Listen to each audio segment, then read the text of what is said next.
Hey guys, welcome back to my channel. If you have not subscribed it, please subscribe it, press the bell icon, hit the like button also. Friends, as you know, I have been covering video regarding the Hindu newspaper since so long. If you have not watched previous video, please visit all of that because I have been discussing about the how we can read newspaper or how can we prepare for the mains competitive exam like for the state PCS and UPSC. तो इसमें आपको बहुत सारी vocabulary पता चलेंगी.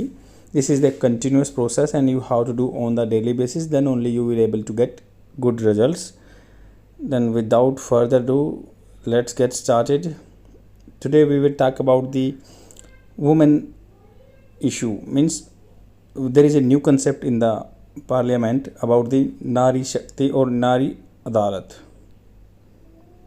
This is not a new concept. Even if I would talk about the UP, in UP this process has been following by the government since so long and they are getting good results, and within the same like 6 month government is trying to implement such type of concept on the whole India or within the some states and union territory. तो यहाँ पे बात हो रही है coming women only courts for the alternative dispute resolution. ADR है ये, alternative dispute resolution. क्योंकि इसमें क्या होगा कि भाई आपको without going for the court you can resolve your issue with the help of the mediation. मतलब कोई मध्यस्थता करेगा, मीडिएट करेगा और वो आपके प्रॉब्लम को रिजोल्व कर देगा, जो कि नारियों के लिए है. तो ये मीडिएशन कौन करेगा? मीडिएशन कौन करेगा? ये नारी अदालत करेंगी. नारी अदालत के मेंबर कौन कौन होंगे इसके बारे में जानते हैं. इसको सिंप्लीफाई फॉर्म करके मैंने लिख दिया है. ये दो जो पेज नंबर 2 पे है, ये पेज नंबर 1 पे है और इसका कंटिन्यूएशन पेज नंबर 7 पे भी था. तो ये हम इसके बारे में जानेंगे. नारी अदालत. नारी अदालत ये क्या है? पायलट स्कीम है of the union government. Union government की एक पायलट स्कीम है. मतलब इसको देखा जाएगा कैसे क्या काम करता है. इसमें 50 villages in Jammu and Kashmir and Assam, 50 गाँव को इंक्लूड किया है villages in Jammu and Kashmir and Assam and will be called नारी अदालत. इनको नारी अदालत कहा जाएगा. मेंबरशिप कहाँ? 7 से 9 member. There would be 7 to 9 members in this Nari Adalat. और ये जम्मू कश्मीर आसाम से स्टार्ट किया है. अभी फिर विद इन द 6 मंथ पूरे इंडिया में, पैन इंडिया में इसको फैलाएंगे. Will have to 9 members, half of which would be the elected member. Means how can it possible they would be elected? Because they already had got selected in the panchayat PRE. Panchayat जो institution होते हैं, PRI बोलते हैं, panchayat institution जो होते हैं उनमें वो सिलेक्ट हुए होते हैं of the gram panchayat. While the other half, बाकी आधे क्या होंगे? Will include teachers, doctor and social worker. मतलब एमिनेंट पर्सनैलिटी जो गाँव में काफ़ी पढ़े लिखे और रहेंगे उन लेडीज़ों को इन्वॉल्व किया जाएगा. तो 7 से 9 मेंबर होंगे. तो मान लो 7 हो सकते हैं या 9 हो सकते हैं. तो अगर 7 होंगे तो तीन तो जो कि इलेक्टेड पंचायत में हैं, जो कि मेंबर्स हैं या हेयरमैन है, मुखिया वहाँ का पंचायत है का मुखिया है, वो लेडीज सेलेक्ट हो जाएंगी. और बाकी 3 मेंबर क्या है वो उनको क्या इंक्लूड किया जाएगा? किन में से? टीचर्स में से, डॉक्टर से और सोशल वर्कर से. Who would be nominated by the villagers. किसके द्वारा नॉमिनेट किए जाएंगे? Only by the villagers. तो आपको ऐसे UPSC जो प्रिलिमिनरी क्वेश्चन आ सकता है ऐसे, या स्टेट PCS में भी आ सकता है. तो उनको नॉमिनेट कौन करेगा? विलेजर्स करेंगे. Member will be known as the न्याय सखीज. तो लीगल फ्रेंड्स बोला जाएगा, न्याय सखीज. लेडीज हैं इसलिए सखीज बोल दिया. While the head of the नारी अदालत कॉल द मुख्य न्याय सखी chief legal friend will be chosen among the न्याय सखीज. जो न्याय सखीज है उनमें से एक हेड चुन लिया जाएगा, उसको मुख्य न्याय सखी बोलेंगे, chief legal friend. The tenure of the head will be generally 6 months, after which a new one will be selected. Tenure इसके लिए क्या है? जो न्याय सखीज का टेन्योर क्या होगा? 6 महीने होगा. उसके बाद क्या है? दोबारा से सिलेक्ट किया जाएगा नए को. What will court do. Court क्या करेगा? ये जो कोर्ट बनाए हैं ये क्या करेंगे? जो न्याय अदालत हैं या नारी अदालत हैं, will be setup at the village level. तो ये क्या है? विलेज लेवल पे, यहाँ पे विलेज आएगा. विलेज लेवल पे सिलेक्ट होंगे, गांव के बेस पे सिलेक्ट होंगी. And make the dispute resolution systematic more accessible. मतलब सिस्टमेटिक वे से ये कर देंगे, क्योंकि अल्टरनेट डिस्प्यूट रेजोल्यूशन हो जाएगा. क्योंकि still we are having fear in the society that if we would go for the court then it would be a long and tedious process and it is very cumbersome task for like going for the like seeking for the जो justice के लिए जाने के लिए बहुत आदमी कतराते हैं, अभी भी बोलते हैं कि हमें बहुत डर लगता है, ये जो कोर्ट कचहरी के चक्कर में हम पढ़ना नहीं चाहते। तो इसीलिए क्या है, ये जो अल्टरनेट डिस्प्यूट रेजोल्यूशन इशू है तो ये इसको ठीक कर देगा। Will deal issue like domestic violence, अगर डोमेस्टिक वायलेंस का कुछ हो रहा है या प्रॉपर्टी राइट्स चल रहा है, या to counter the patriarchal system, जो मान लो पैतृक सिस्टम चल रहा है कि जो पिता की जो प्रॉपर्टी है लड़के को मिलेगी, लड़की को नहीं मिलेगी, तो like these Nari Sakhis would resolve such type of issue. और सर्विसेज क्या है, ये ऐसी सर्विस देंगे एरिया अल्टरनेट्स डिस्प्यूट रेजोल्यूशन, मतलब बिना कोर्ट जाए काम हो जाएगा गांव की लेडीज़ का। ग्रीवांसेस रिड्रेशल, ग्रीवांसेस मतलब किसी को कोई भी ग्रीवांसेस है, किसी को दुख है, द्वेष है, तो उसको रिड्रेस कर देंगे क्योंकि वो लोकल लेवल पे ही रेजोल्यूशन दे देंगे। काउंसलिंग भी करेंगे।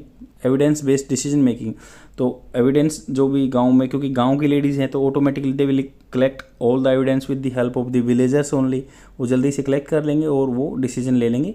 और pressure group tactics, how can it possible, pressure group कैसे है, जैसे एमिनेंट पर्सनैलिटी 3 इंक्लूड होंगे, जो नारी शक्ति जो डॉक्टर हैं, टीचर हैं, उनकी अच्छी खासी पोजीशन होगी जो कि गवर्नमेंट में, and like Nari Adalat will take leverage of this pressure groups tactics. Negotiation होगा, मतलब मोल भाव कर लेंगे किसी चीज़ में कि भाई आप इस ऐसा कर लो, आप ऐसा कर लो, and there would be harmony in the family by doing such type of adaptation, जो तरीके हैं अपना लो और आपके घर में प्रॉब्लम सॉल्व हो जाएगी।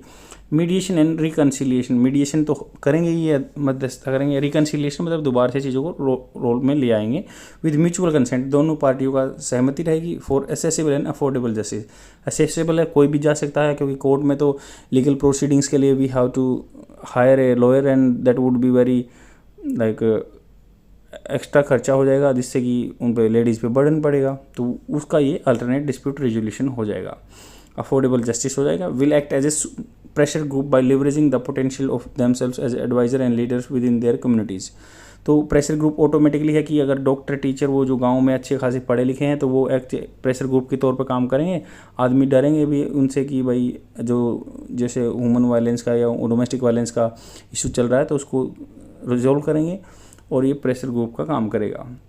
Will engage with citizens and promoting awareness about the women rights, तो ये वुमेन्स के साथ इंगेज होगा और अवेयरनेस फैलाएगा, क्योंकि अवेयरनेस का भी इसका काम रहेगा कि गांव में घर घर जाके ये अवेयरनेस फैलाएंगे, लीगल ओपिनियन देंगे, एंड कलेक्टिंग पब्लिक फीडबैक, और पब्लिक का फीडबैक भी लेंगे गाँव की लेडीज़ का, महिलाओं का।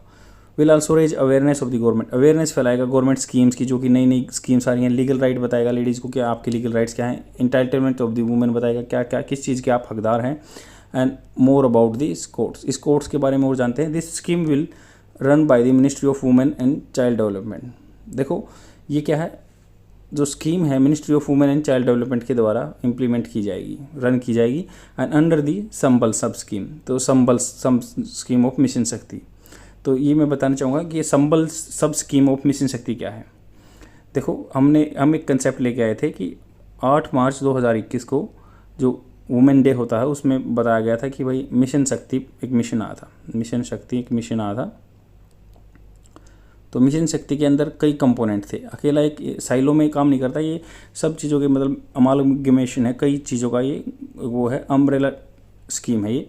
इसमें पोषण 2.0 8/2021 को किया था या, तो अब क्या बोला था इसमें कि भाई पोषण 2.0 मतलब पोषण से क्या होता है कि न्यूट्रिशन लेवल बढ़ाना लेडीज़ का, लैक्टेटिंग मदर्स का, या वात्सल्य मिशन वात्सल्य भी इंक्लूड है, जिसमें क्या होता है इंटीग्रेटेड चाइल्ड डेवलपमेंट प्रोग्राम होता है, चाइल्ड जो बच्चों का डेवलपमेंट का प्रोग्राम होता है।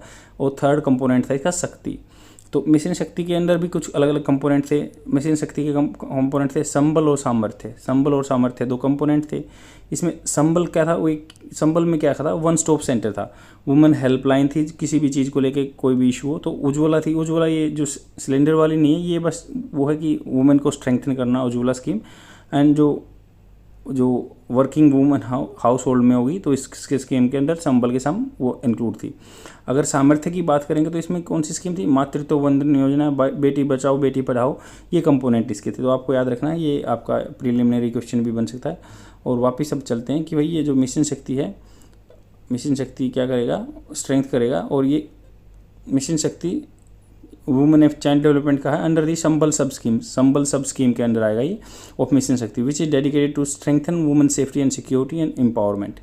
तो ये संबल स्कीम का सब कंपोनेंट रहेगा। Implementation will be done with collaboration with ministry of Panchayati Raj, क्योंकि गांव में है तो पंचायती राज को तो इंक्लूड करना पड़ेगा। वुमेन एंड चाइल्ड डेवलपमेंट तो है ही है जो नोडल मिनिस्ट्री है, उसके साथ क्या होगा, पंचायती राज को भी लेना पड़ेगा क्योंकि गांव में है। और मिनिस्ट्री ऑफ रूरल डेवलपमेंट, गांव का डेवलपमेंट भी है हो रहा है तो उसको इंक्लूड करना पड़ेगा। एंड कॉमन सर्विस सेंटर, जो CSC सेंटर हैं उनके थ्रू नॉलेज फैलाएंगे, मान लो कोई भी वर्डिक्ट होगा उसके थ्रू फैलाएंगे और आदमी को लीगल नॉलेज भी देंगे। Operated by the ministry of electronics and IT, तो जो CSC सेंटर है ministry of electronics and IT चला रहा है तो उसका भी इन्वॉल्वमेंट है। रूरल डेवलपमेंट हो जाएगा, वुमेन एंड चाइल्ड डेवलपमेंट हो जाएगा, और ये ministry of electronics and information technology. नारी Adalat will however not hold any legal status, तो नारी अदालत का एक कोई भी लीगल स्टेटस नहीं है, यही एक इशू है। क्यों? क्योंकि देखो नारी अदालत कोई भी लीगल स्टेटस नहीं है तो ये बाइंडिंग भी नहीं होगा किसी पे, इसके जो डिसीजन है not binding, decision not binding, this is the issue with the नारी अदालत, बाइंडिंग नहीं है। तो दूसरा क्या इशू है इसके साथ, एक नेगेटिव पॉइंट देखें तो दूसरा पॉइंट ये है कि भाई ये विद इन दी 6 मंथ ये डिजोल्व हो जाएगा और it is very less time. कैसे? within the 6 month the ladies that who are the working as a न्याय सखी and they would not able to the situation of the village, तो उनको village की सिचुएशन समझ में नहीं आएगी और within the stipulated timing again कुछ नए मेंबर आ जाएंगे तो समझ नहीं पाएंगे। पॉजिटिव पॉइंट हमने बताई दी कि ये अल्टरनेट डिस्प्यूट रेजोल्यूशन का काम करेगा, प्रेशर ग्रुप का भी काम करेगा और लोकल पॉपुलेशन को भी ये अपने साथ में इंक्लूड करेगा। और ये क्या है, एक न्याय अदालत का काम नहीं करेगा, अफोर्डेबल तो करेगा ही, जो आपका जो डिसीजन है जस्टिस है अफोर्डेबल हो जाएगा। ऊपर से एक सिस्टम और है कि ये अवेयरनेस भी फैलाएगा, मतलब लीगल नॉलेज भी देगा लेडीज़ को, उनके लीगल, फोर्थ पॉइंट है लीगल नॉलेज हो जाएगी, लीगल नॉलेज होगी। दूसरा क्या है, अवेयरनेस भी फैला देगा, ये अवेयरनेस फैला देगा राइट्स के बारे में कि आपके क्या क्या राइट्स हैं, क्या क्या हैं, awareness about rights and government schemes क्या आ रही हैं, इंटाइटलमेंट क्या है आपका, स्कीम्स हैं एंड इंटाइटलमेंट क्या है। दूसरा क्या है, ये एज ए मतलब वुमेन एम्पावरमेंट का सिंबल काम करेगा। वुमेन एम्पावरमेंट कैसे, क्योंकि लेडीज़ ही नारी अदालत में है तो ऑटोमेटिकली इनका एक ऑरा क्रिएट हो जाएगा सोसाइटी में और बेनिफिट होगा उसका लेडीज़ को, और एक मतलब आदमियों में ये भी रहेगा कि हाँ भाई अभी नारी अदालत ईजी एक्सेस है तो कुछ भी डोमेस्टिक वायलेंस वगैरह के जो केसेस हैं दैट विल ग्रेजुअली रिड्यूस। यही इस आर्टिकल के बारे में है। आप इससे अपने अच्छे आंसर राइटिंग लिख सकते हैं, शेयर कर दीजिए अपने फ्रेंड में और डेली देखते रहो। Thank you very much.